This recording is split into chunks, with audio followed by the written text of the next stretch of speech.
સુરેન્દ્રનગરના ખોડુમાં ગૌચર જમીનો પર બેફામ ખનીજ ચોરીની ઘટના સામે આવી છે। ખનીજ ચોરી અટકાવવા તંત્ર નિષ્ફળ સાબિત થયું છે। વારંવાર પશુ સાથે રાખી માલધારીઓ દ્વારા વિરોધ પ્રદર્શન કરવામાં આવ્યું છતાં પણ ખનીજ ચોરી અટકાવવાનું નામ નથી લઈ રહી। ગૌચર જમીનોમાં ખાણો ખોદી નાખવામાં આવી છે અને પથ્થરોની ખાણો ગૌચર જમીનોમાં ધમધમી રહી છે। માલધારીઓ તત્કાલિક ખનીજ ચોરી બંધ કરાવવા માટે માંગ કરી રહ્યા છે।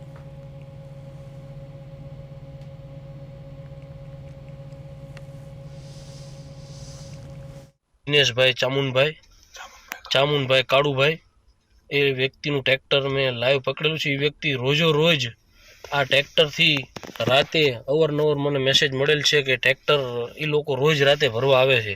તો મારે ખનીજના મેન સુપરવાઇઝર વઢેર સાહેબને કહેવાનું એક જ છે કે મેં આપને વારંવાર પ્રાંત અધિકારી વઢવાણ અને ખાણ ખનીજના મેન સુપરવાઇઝર વઢેર સાહેબને અવારનવાર રજૂઆત કરવા છતાં એ લોકોએ કોઈ એક્શન નથી લીધેલ।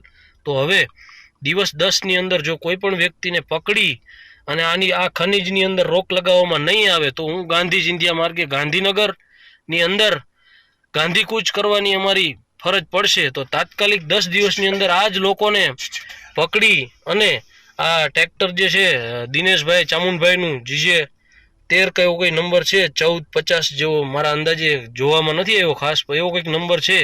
તો એ વ્યક્તિ રોજ અવારનવાર રાતે આ ખનીજ કરોડો રૂપિયાનું એ લોકોએ કૌભાંડ કરેલું છે। આની અંદર પથ્થર લઈ ગયેલ છે।